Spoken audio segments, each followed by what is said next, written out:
Welcome to TechTether. How to manage multiple ASUS routers by ASUS Router App. Before you set up, please make sure the router firmware and mobile app is up to date. Connect your phone directly to the Wi-Fi network of the ASUS router you want to manage. Launch the ASUS Router App.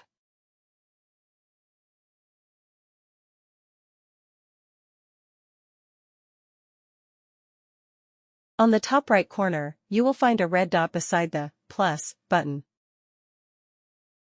Click the plus button and select Manage a connected router. Key in the router login name and password to sign in. After you sign in, you can find the routers you just added on the side menu. In addition, you can find all routers under your management and you can click to switch between different routers that you want to manage.